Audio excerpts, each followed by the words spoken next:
Hello বন্ধুরা, দেখেন এটা কোন জায়গায় বলতে পারবেন? হয়তো বলতে পারতেও পারেন।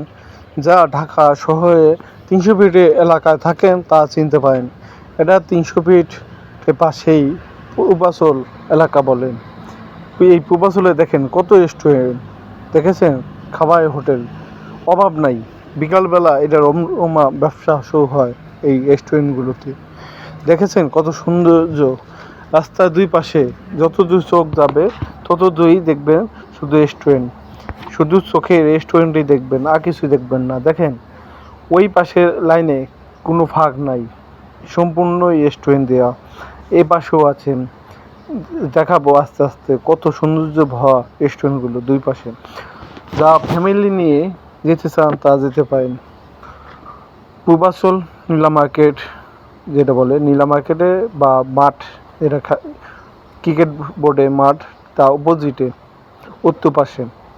এই পূর্বাচলে ঢুকলেই আপনি পাবেন এই রেস্টুরেন্টগুলো, খুব সৌন্দর্য ভরা রেস্টুরেন্ট।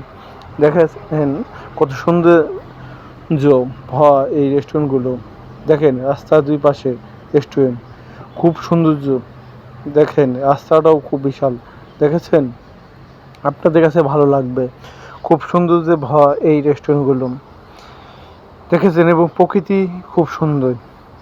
দেখেছেন কত সৌন্দর্য ভরা, রাস্তার মাঝে দিয়ে গাছপালা আছে, খুব সুন্দর এবং প্রকৃতি খুব ভালো লাগে। এখানে আসলে সময় সুন্দরভাবে কেটে যাবে আশা করি।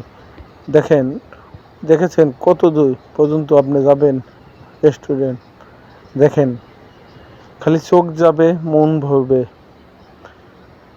তৃপ্তি মিটবে না, মনে যাবে আও থাকি কতক্ষণ। মন চাবে বেলা যাবে রাত যাবে, তবুও যেতে মন চাবে না পরিবেশের জন্য এবং সৌন্দর্যে ভরা। দেখেন ওই পাশে দেখা যাচ্ছে কত রেস্টুরেন্ট, দেখেছেন? চোখে কিছু পড়েছে রেস্টুরেন্টগুলো, দেখেন সৌন্দর্যে ভরা। এবং একটু পর একটা ভিডিওতে একটু দেখবেন একটা ছেলে কীভাবে রুটি বাছছে, দেখলেই মন ভরে যাবে। সৌন্দর্য ভরা এই রূপে গুণে এই জায়গা পূর্বাচল, দেখেছেন কীভাবে রুটি বাছছে, খুবই ভালো লাগলো। তন্দুর রুটিগুলো, পান রুটিগুলো এভাবেই বাজে। দেখেন পরিবেশটা, দেখেছেন এক ফুটও জায়গা নাই বাকি রেস্টুরেন্টগুলো, এবং সৌন্দর্যে ভরা। বাচ্চাদের জন্য খেলাধুলার জায়গা আছে, বিনোদনের জন্য সবই আছে এখানে। দেখেছেন আমি আমার ফুফাতো ভাই দুজন চলে গিয়েছিলাম পূর্বাচল ঘুরতে, আমাদের কাছে খুব ভালো লাগছে, আশা করি আপনাদের কাছে ভালো লাগবে।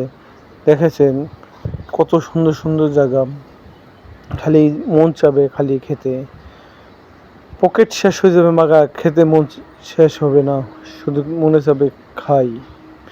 এই পরিস্থিতি। ভালো থাকবেন আশা করি।